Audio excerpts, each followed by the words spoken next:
really believes that she's a person that's in pain. Now, this is a 40-year-old woman who manipulated her way from the bottom to the top by marrying somebody who was the producer on the show who gave her her start in life, then divorcing him and finding a prince that is too thick to see what everybody else in the entire world can see. It's January 2026. Meghan Markle is suddenly back in the spotlight, teaming up with Soho House for her As Ever brand launch. She's flooding Instagram with posts about full circle moments, saying Soho House was her safe place before royal life. The vibe looks warm, nostalgic, almost innocent, but there's a whole other side to this story that nobody's hearing yet. Behind the scenes, conservative commentator Candace Owens reportedly went completely nuclear. Word spreading fast across media circles says Candace got her hands on something explosive: alleged Soho House membership files. Documents that supposedly reveal Meghan's real connection to the exclusive club before she ever met Harry. And according to sources, these files are wild. The claim?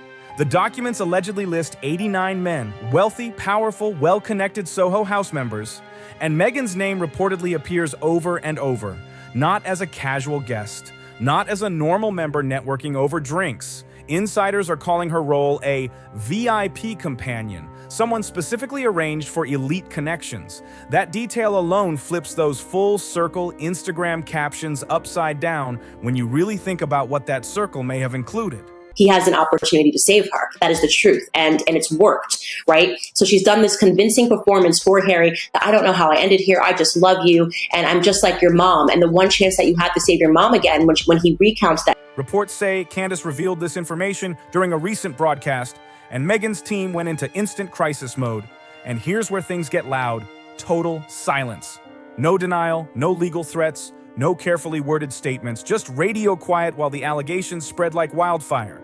That silence is making people ask serious questions. Because if these alleged files are real, Meghan's carefully built image starts cracking fast. The polished, authentic Duchess narrative suddenly shifts into something far more calculated. A woman who moved through elite circles in ways she never talked about publicly. And Candace Owens? She may have just dropped what people are calling the receipts. Now, let's talk about Candace Owens herself, because this didn't come out of nowhere. This is familiar territory for her. Candace has been one of Meghan's loudest critics for years. She's repeatedly called Meghan manipulative and inauthentic, accusing her of using people to climb socially. Back in 2019, Candace even referred to Meghan as a witch on Twitter. Her words, not anyone else's. She has never softened her stance. After the Africa documentary in January 2025, when Meghan and Harry appeared at the Los Angeles wildfire disaster zone, Candace spoke to Newsweek and said she agreed with public criticism labeling them ambulance chasers. Those were her exact words. Blunt, direct, no filter at all. Candace has also accused Meghan of emotionally manipulating Harry, claiming she made him believe she was like Princess Diana reincarnated. Meghan is a trained actress. What she does is that she studies people. She's not a good actress, but she is a trained one, right? She's been doing it her entire life. And there is no doubt that she studied Princess Diana. She studied her mannerisms towards Harry when he was a boy and the way that she grabs her face. And this is the psychopathic elements of what she does, putting a pregnancy text next to Princess Diana's hair, saying that she put her hands on the grave to have a conversation with her, bursting into tears. She suggested Meghan used Harry's childhood trauma, losing his mother, to influence him emotionally. Heavy accusations, no doubt, and extremely serious ones. So when reports surfaced in September 2025 that Candace allegedly exposed Meghan's dark Soho House past on air, it fit Candace's pattern perfectly.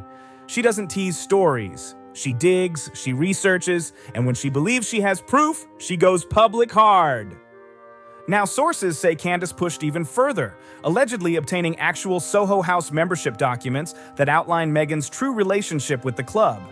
And if those files exist, if they show what's being claimed, Meghan could be facing a massive credibility problem. To understand why this matters so much, you need to understand Soho House itself. I just don't understand people that think leaning into this victim mentality is something that people want to hear, especially nowadays. It's just old. It's just aged. Nobody wants to hear how oppressed you are as a princess. It just doesn't make. Soho House isn't just a trendy hangout. It's a highly exclusive, members-only network built for elite creative and power players. Membership is extremely selective. Even people like Kim Kardashian and Kobe Bryant were reportedly denied. Founder Nick Jones has openly said they avoid admitting anyone who attracts too much paparazzi or press, which makes these alleged documents even more shocking and explains why this story has people watching closely. So how did Meghan, a cable TV actress reportedly earning around 50 grand an episode on Suits, get access to a world filled with billionaires, power brokers, and global elites? This is where things start getting real interesting. For years, Meghan's closest friend has been Marcus Anderson, and Marcus is not just some random Soho House member. He's the global membership director, which means he decides who gets in and who stays out. He controls access to one of the most exclusive networking clubs on the planet. Marcus met Meghan in Toronto during her Suits era, long before royalty was even on the radar. They became extremely close, fast. He's been photographed with her nonstop over the years. He attended her royal wedding, showed up at her New York baby shower, and was recently seen at Disneyland with Meghan and Harry for Lilibet's birthday. This isn't casual friendship. We knew that you wanted to go back to LA and that Canada was always going to be a pit stop. From the very beginning, this woman orchestrated leaving the royal family because all she's ever wanted in her life was to be an A-lister in Hollywood. She did not have the talent to become an A-lister in Hollywood. She was relegated to a D-list actress spot on a show called Suits that nobody in America had seen, but apparently, which Prince Harry lets us know. This is inner circle access. And Marcus's job, creating guest lists for elite celebrity events, Oscars season, ultra-private parties, invite-only gatherings where deals get made behind closed doors. His entire role is about connecting wealthy members with people they want to meet. That's literally what he does for a living. So when Meghan suddenly started moving in Soho House circles far above her career level at the time, it didn't happen by luck.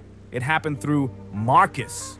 He opened doors. He made introductions. He brought her into rooms she would not normally have access to based on her status as a cable TV actress back then. And this is where the story takes a sharp turn. Sources now claim the files Candace allegedly obtained include a list of 89 men, high-profile Soho House members, wealthy businessmen, entertainment executives, financial players with serious money and serious influence. And according to what's circulating, Meghan's name appears tied to these men. Not as a peer networking casually, but as what insiders describe as a VIP companion. That term matters. It suggests she was specifically arranged to spend time with certain members, dinners, events, private gatherings, elite environments where access comes with unspoken expectations about what's exchanged in return. That alone changes the entire narrative people thought they knew. Now, language matters here, so let's be clear and fair. No one is claiming anything illegal happened. You can tell your lies on Netflix, you can tell your lies on Oprah, you can tell your lies to the public, you can feed stories to the press, but will you do it under oath, right? Meghan and Harry are going to be grilled under oath. That is incredibly interesting. This is one of the rare times where they actually really do want their privacy and the court is saying no. So maybe what they'll do. What is being said is that elite clubs like Soho House have always operated on curated social systems. Attractive, charismatic people are introduced to wealthy members. Both sides benefit. The wealthy get polished companionship at high-level events. The companions get access, exposure, and opportunities they could never reach on their own. This setup isn't new. It's been part of elite social culture forever. The real question is whether Meghan participated in these arrangements, and whether documentation exists proving it. And that's where the number 89 becomes important. That's not a vague estimate, that's a counted figure. If that number is being cited, it suggests someone reviewed records, tracked names, and documented how many different high-level members Meghan was allegedly connected to during her Soho House years. And if Candace Owens has actually seen those files, that could explain the silence, because denying it could mean the documents get released next. Now let's connect the dots on Marcus Anderson because his role is critical. As global membership director, Marcus doesn't just approve applications. He controls introductions. He manages access. He shapes the entire Soho House experience from top to bottom. He builds connections. He sets up introductions. He makes sure members feel they're getting exactly what they pay premium prices for. That's Marcus Anderson's role inside Soho House, and it carries serious influence. He can't see the writing on the wall that she is trying to embody his mother.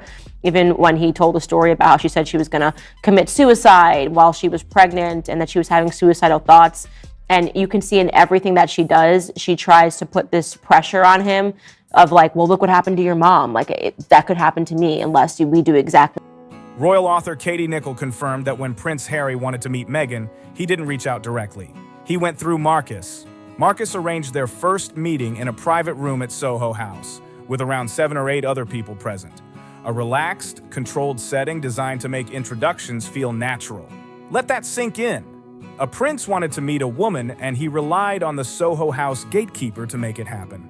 That's Marcus's lane: elite connector, social fixer, and high-level matchmaker. So when Meghan was living in Toronto during her Suits years and Marcus started bringing her into Soho House circles, suddenly she had access to wealthy, powerful men far above her public status at the time. And that raises one big question. What exactly was the arrangement? People familiar with how elite networks work understand what's being implied here. Attractive, charismatic women are often introduced into high-end social spaces because they enhance the atmosphere. They make events more engaging. They offer intelligent companionship for wealthy men who want polished company at private gatherings. If the alleged files show Meghan was part of that system through Marcus's facilitation, that points to something professional, not just casual friendship. And here's where the timing starts to feel wild. In November 2025, just months after Candace Owens allegedly exposed Meghan's dark Soho House past, Meghan suddenly announces a major partnership with Soho House for her As Ever brand pop-up at Soho Home in West Hollywood. She posts on Instagram about full circle moments and long-standing friendships. That timing alone raises eyebrows. Think about this carefully.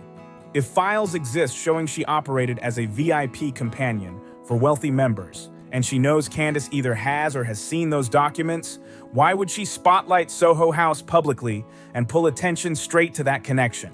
There are really only 2 options. Either the files don't exist and she feels completely safe, or she's trying to control the story before someone else tells it.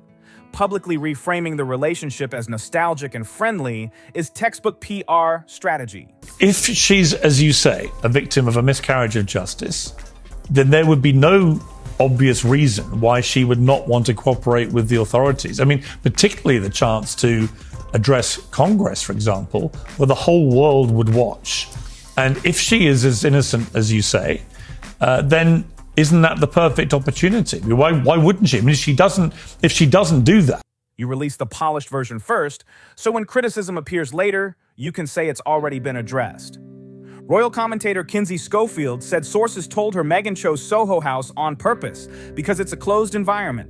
According to those sources, it allows her to control sales figures, guest access, and public perception. That's not random. That's calculated. That looks like someone anticipating fallout. Someone trying to reshape a narrative before uncomfortable details surface. And now, let's get into what sources claim these alleged files actually show. This is not verified information, and it's important to say that clearly. What follows is what's being discussed in channels covering Candace Owens' alleged findings. According to those reports, membership records supposedly show Meghan was never a full Soho House member herself. She was always listed as a guest, always accompanying actual members, never paying her own membership fees. And considering how expensive and selective Soho House membership is, that detail alone stands out. Yet despite that, the records allegedly show she still had consistent access. Constant access to multiple Soho House locations around the world. Toronto, London, New York. How does someone who's not even a paid member get that level of international access? Especially when the global membership director, who controls entry everywhere, also happens to be her closest friend? According to reports, the alleged files don't stop there. They reportedly list which members Meghan was connected with by name. Wealthy businessmen, entertainment executives, financial power players. Each entry allegedly notes events she attended alongside these men, dinners, parties, private gatherings, always listed as a companion, never as the primary member. And here's the part that really turns heads. Sources claim there are notes in the files describing her as valuable for member experience. That wording matters. It suggests she was intentionally arranged to enhance the social atmosphere for high-value members. That's not casual language, that's professional companion terminology. If Candace Owens has actually seen files with that kind of phrasing, tied to 89 different members, that changes everything, because it reframes the relationship as transactional. Not just friendly networking, it directly challenges the polished story Meghan has always presented publicly. And here's what makes this feel even more serious. Meghan's camp has stayed completely silent since these allegations surfaced. No denial, no lawyer statements, No threats of legal action, nothing. Inspired, as it says, inspired by Soho House. Am I wrong? I thought Soho House was like not doing well or potentially going under and struggling. Maybe that was just the London branch, but it didn't sound like things were going well. Maybe not across the board. I don't know. But last I heard, things weren't going well for Soho.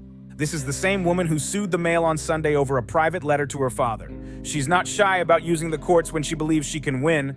She takes legal action when claims are false. But in this case, total radio silence. That silence raises questions. If she denies the claims and Candace has real documents, Candace could release them. That would mean getting caught in a lie. Staying quiet might feel safer than triggering proof she can't control. Look at the pattern. When accusations are untrue, she pushes back hard. When things are murky or potentially provable, she goes quiet and lets PR work behind the scenes. This silence is loud. It suggests she knows something might surface that could spiral fast. Now let's talk consequences, because if these files ever go public, the fallout would be massive. Her entire brand could collapse overnight. The woman who built her image on authenticity and empowerment suddenly looks very different. Netflix partnerships vanish. The As Ever brand loses credibility. Corporate sponsors step back fast, because no major company wants to be linked to controversy like this. And it's not just business, it's the hypocrisy that hits hardest.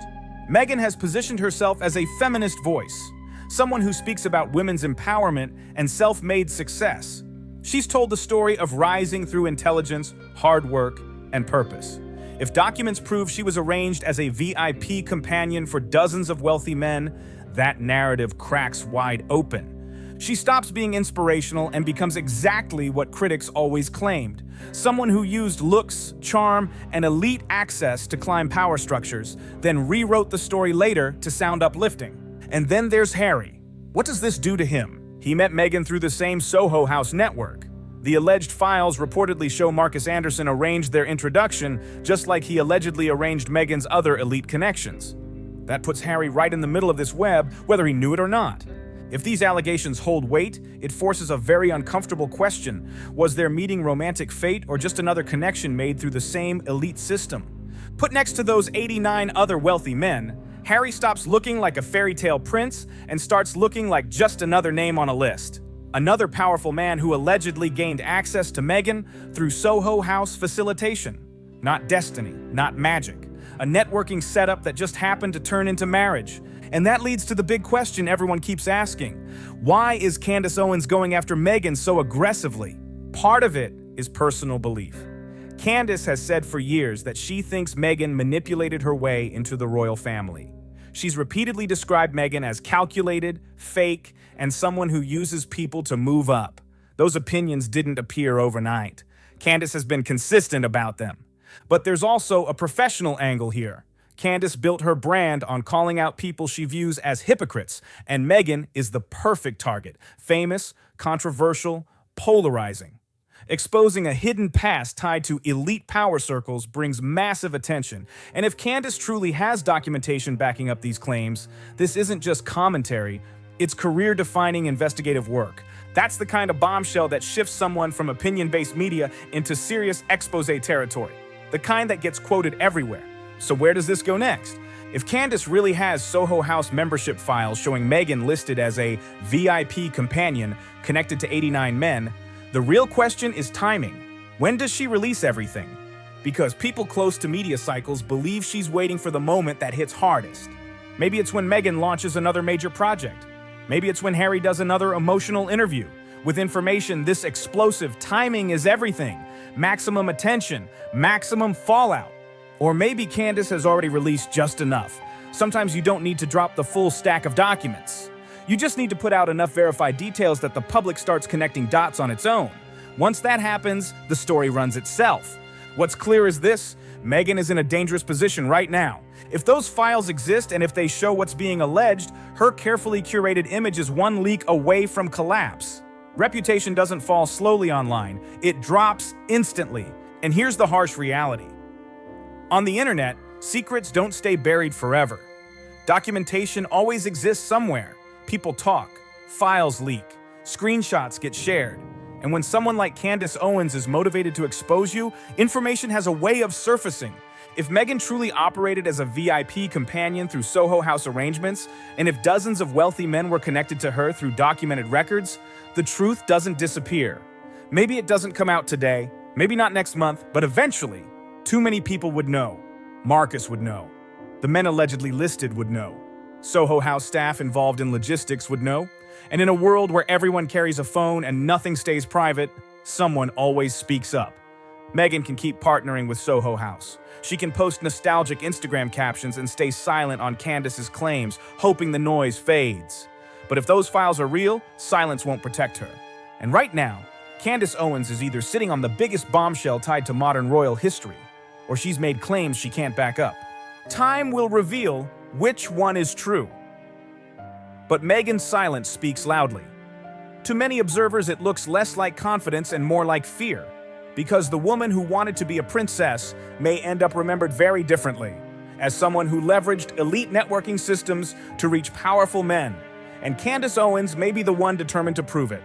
If you watched this and have thoughts, drop them in the comments below.